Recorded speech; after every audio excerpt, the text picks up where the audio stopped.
நீங்க தமிழ்நாட்டுக்கு எந்த மாதிரி ஒரு எதிர்காலத்தை விரும்புறீங்க? யோசிச்சு பாருங்க. ஏன்னா வரப்போற தேர்தலோட மொத்த மையப்புள்ளியே இந்த ஒரு கேள்விதான். வரப்போற 2026 தமிழ்நாடு சட்டமன்ற தேர்தல்.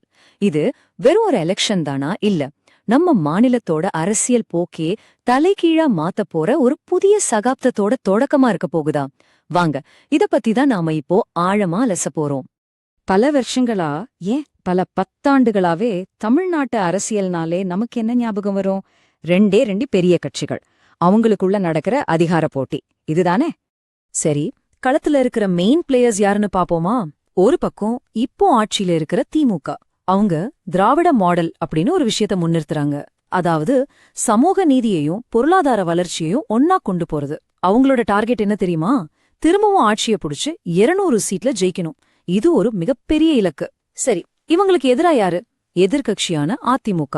அவங்க என்ன சொல்றாங்கன்னா, திமுக ஆட்சியில நிர்வாகமே சரியில்லை, எல்லா பக்கமும் போதைப் பொருள் புழக்கம் அதிகமாயிடுச்சுன்னு ஒரே குற்றச்சாட்டு தான். அவங்களோட பிளான் ஒரு பெரிய மெகா கூட்டணியை உருவாக்கி இந்த ஆட்சிக்கு எதிரானவங்களெல்லாம் ஒன்னு சேர்க்கறது தான். ஆனா ஆட்சியில இருக்கிற திமுகவுக்கு முன்னாடியே ஒரு இமயமலை மாதிரி ஒரு சவால் காத்துக்கிட்டு இருக்கு.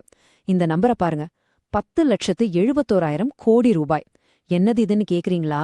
2027ல நம்ம தமிழ்நாட்டோட கடன் இவ்வளவு இருக்கும்னு கணிக்கிறாங்க. நினைச்சு பார்க்கவே தலை சுத்துது இல்லையா? இந்த கடன் சுமை நம்மளோட பல வருஷ பட்ஜெட்டை விட அதிகம். இதனால என்ன ஆகும்? புதுசா ரோடு போடுறதுலேருந்து மத்த நலத்திட்டங்கள் வரைக்கும் எல்லாத்துக்கும் நிதி ஒதுக்குறது ரொம்பவே கஷ்டமாகலாம். இப்போ இருக்கிற திமுக ஆட்சி தமிழ்நாட்டை போதைப் பொருள் கடத்துற ஒரு மையமாவே மாத்திட்டாங்க. இது வேற யாரும் சொல்லல, அதிமுக பொதுச் செயலாளர் எடப்பாடி பழனிசாமியோட நேரடியான காரசாரமான குற்றச்சாட்டு. சட்டம் ஒழுங்கு பிரச்சனைய கையிலெடுத்து திமுகவுக்கு எதிரா அதிமுக வைக்கிற மிக முக்கியமான அஸ்திரம் இதுதான். ஆனா ஒரு நிமிஷம், இந்த தடவை ஆட்டம் திமுக அதிமுகக்கு நடுவுல மட்டும் இல்ல, களமே மாறிடுச்சு. இந்த ரெண்டு கட்சிகளுக்கும் சவால் விட புதுசா சில பேர் என்ட்ரி கொடுத்திருக்காங்க. இதுல ரொம்பவே இன்ட்ரெஸ்டிங்கான ஒரு விஷயம், நடிகர் விஜய் ஆரம்பிச்ச தமிழக வெற்றிக் கழகத்தோட ஸ்டாண்ட் தான். அவர் என்ன சொன்னாருன்னா, திமுக எங்களுக்கு அரசியல் எதிரி, ஆனா பாஜக சித்தாந்த ரீதியான எதிரி அப்படின்னு. இது மூலமா அவர் யார பக்கம்னு தெளிவா சொல்லாம தனக்குன்னு ஒரு தனி வழிய உருவாக்குறார். இது திமுக அதிமுக மேல அதிருப்தியில இருக்கிறவங்கள, புதுசா ஒரு மாற்றம் வராதான்னு எதிர்பார்க்கறவங்கள கவர்றதுக்கு ஒரு நல்ல மூவா இருக்கலாம். இன்னொரு பக்கம் பாத்தீங்கன்னா, சீமானோட நாம் தமிழர் கட்சி, அவங்களோட கொள்கை ரொம்பவே வித்தியாசமானது. தமிழ் தேசியம்.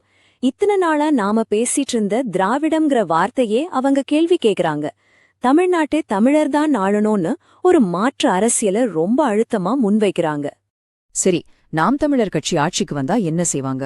அவங்களோட திட்டங்கள் ரொம்பவே வித்தியாசமானது. சில பேருக்கு இது அதிர்ச்சியா கூட இருக்கலாம். அவங்க சொல்ற முதல் விஷயமே அதிகார பரவலாக்கம் தான். அதாவது சென்னை மட்டும் இனிமே தலைநகரம் இல்ல, திருச்சி, கோவை, மதுரை, கன்னியாகுமரின்னு மொத்தம் 5 தலைநகரங்கள் இருக்குமாம்.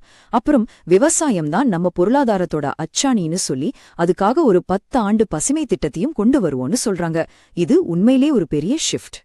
சரி, இப்போ களத்துல இருக்கிற இந்த 4 முக்கியமான டீமையும் அவங்களோட கொள்கை என்ன, குறிக்கோள் என்னன்னு ஒரு நேரடி கம்பாரிசன் பண்ணி பாத்துருவோமா? இங்க பாருங்க, இது ஒரு நல்ல படத்தை நமக்கு காட்டுது. டிஎம்கே ஓடது திராவிட சமூக நீதி, அதிமுக ஓடது அண்ணாயிசம்னு சொல்லப்படுற மக்கள் நலத்திட்டங்கள், நாம் தமிழர் கட்சியோடது தீவிரமான தமிழ் தேசியம், புதுசா வந்திருக்கிற தவக மதச்சார்பற்ற சமூக நீதின்னு பேசுறாங்க. ஒவ்வொருத்தரோட சித்தாந்தமும் ஒவ்வொரு மாதிரி இருக்கு. சரி, பொருளாதாரம், டிஎம்கே $1 ட்ரில்லியன் எக்கானமி, டெக்னாலஜின்னு ஒரு பக்கம் போக, அதிமுக ரோடு பாலம்னு உள்கட்டமைப்புல கவனம் செலுத்துறாங்க. நாம் தமிழர் கட்சி விவசாயம்தான் எல்லாம்னு சொல்ல, தவக ஊழல் இல்லாத வெளிப்படையான நிர்வாகம்தான் எங்க இலக்குன்னு சொல்றாங்க. மாநில உரிமைகள் விஷயத்துல கூட ஒவ்வொருத்தருக்கும் ஒவ்வொரு பார்வை இருக்கு. இப்போ எல்லா கட்சிகளும் திரும்ப திரும்ப பேச போற இந்த தேர்தல்ல ரொம்ப முக்கியமா எதிரொலிக்க போற ஒரு விஷயம் இருக்கு. அது மாநில உரிமைகளுக்காக மத்திய அரசோட நம்ம நடத்துற போராட்டம். இதுல முக்கியமான சில பிரச்சனைகள் என்னன்னு பாப்போம். முதல்ல நீட் தேர்வு. இது நம்ம மாநிலத்தோட உரிமைய பறிக்குது, நம்ம கிராமத்து மாணவர்களை ரொம்ப பாதிக்குதுன்னு சொல்லி திமுகவும் தவகவும் இதை ரத்து செய்யணும்னு சொல்றாங்க.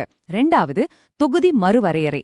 மக்கள் தொகையை நாம நல்லா கட்டுப்படுத்தி இருக்கோம், அதுக்கு நமக்கு பரிசு கொடுக்கறத விட்டுட்டு நம்மளோட லோக்சபா சீட்டு குறைக்க பாக்குறாங்க. இதனால மத்திய அரசுல நம்ம குரல் இன்னும் ஒலிக்காம போகலான்னு திமுக சொல்லுது. கடைசியா பணம். நாம கட்டுற வரி பணத்தை மத்திய அரசு பிரிச்சு கொடுக்கும்போது புது கணக்கு முறையால தமிழ்நாட்டுக்கு கிட்டத்தட்ட 22,000 கோடி ரூபாய் நஷ்டம்னு திமுக சொல்றாங்க. இந்த பணம் இருந்தா நம்ம ஊர்ல எவ்ளோ ரோடு, ஸ்கூல், ஹாஸ்பிட்டல் கட்டியிருக்கலாம் யோசிச்சு பாருங்க.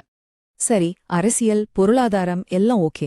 இதையெல்லாம் தாண்டி நம்ம எல்லாரோட வாழ்க்கையையும் நேரடியா பாதிக்கிற ஒரு விஷயத்துக்கு வருவோம். அதுதான் சுற்றுச்சூழல். நம்ம இயற்கை வளங்களை, நம்ம சுற்றுச்சூழலை பாதுகாக்க இந்த கட்சிகள் என்ன மாதிரியான பார்வை வச்சிருக்காங்க? முதல்ல ஆளும் திமுக. அவங்களோட சுற்றுச்சூழல் திட்டங்கள்ல ரொம்ப முக்கியமான ஒண்ணு காஞ்சிரங்கள்ல இருக்கிற வேஸ்ட் டு எனர்ஜி திட்டம். அதாவது நம்ம வீடுகள்ல உருவாகிற குப்பையில இருந்து மின்சாரம் தயாரிக்கிறது. அதே குப்பைய உரமாவும் மாத்துறாங்க.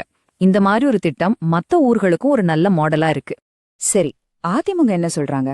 அவங்க தங்களோட முந்தைய ஆட்சி காலத்துல எடுத்த நடவடிக்கைகளை தான் முன்னிறுத்துறாங்க. தூத்துக்குடியில ஸ்டெர்லைட் ஆலைய நிரந்தரமா மூடினது நாங்க தான். காவிரி டெல்டா பகுதிய பாதுகாக்கப்பட்ட வேளாண் மண்டலமா அறிவிச்சதும் நாங்க தான். மேகதாது அணை கட்ட விடாம தடுத்ததும் நாங்க தான்னு சொல்லி விவசாயிகளையும் மக்களையும் நாங்க தான் பாதுகாத்தோம்னு சொல்றாங்க. புதுசா வந்திருக்கிற கட்சிகளோட அணுகுமுறை இன்னும் கொஞ்சம் நேரடியா இருக்கு. நாம் தமிழர் கட்சி சட்டவிரோதமா மணல் அள்ளுறதுக்கு எதிராகவும் சென்னை சேலம் 8 வழிச்சாலைக்கு எதிராகவும் ரொம்ப தீவிரமா போராடிருக்காங்க. அதே மாதிரி தவேக தலைவர் விஜய் பரந்தூர்ல ஏர்போர்ட் வேண்டான்னு போராடுற மக்களுக்கு தன்னோட ஆதரவை தெரிவித்திருக்கார். சோ ஒரு பக்கம் பெரிய கட்சிகள் திட்டங்கள் மூலமா சுற்றுச்சூழல் அணுகுறாங்கன்னா, இந்த புது கட்சிகள் சர்ச்சையான திட்டங்களுக்கு எதிரான போராட்டங்கள் மூலமா தங்களோட நிலைப்பாட்டை தெளிவுபடுத்துறாங்க. இப்போ இவ்ளோ விஷயங்களையும் பார்த்தாச்சு. கடைசியா முடிவெடுக்க வேண்டிய இடத்துல இருக்கிறது நீங்க தான், நாம தான். தமிழ்நாட்டு மக்களுக்கு முன்னாடி இருக்கிறது ஒரு சாதாரண தேர்தல் இல்ல, இது ஒரு முக்கியமான திருப்புமுனை.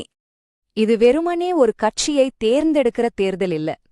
இப்போ இருக்கிற திமுகவோட திராவிட மாடல் ஆட்சி தொடரணுமா, இல்ல அதிமுக சொல்ற மாதிரி ஒரு மாற்றம் வேணுமா, அதுவும் இல்ல இந்த ரெண்டுமே வேண்டான்னு சொல்லி நாம் தமிழர் தவேக காட்டுற ஒரு முழுமையான மாற்றுப்பாதையை நாம தேர்ந்தெடுக்கணுமா? இதுதான் நமக்கு முன்னாடி இருக்கிற சாய்ஸ். அவங்க கொடுக்கற வாக்குறுதிகளை எல்லாம் ஒரு பக்கம் வச்சுட்டு யோசிங்க, எந்த கட்சியோட உண்மையான செயல்பாடுகள், அவங்களோட பார்வை, நீங்க மனசுல வச்சிருக்கிற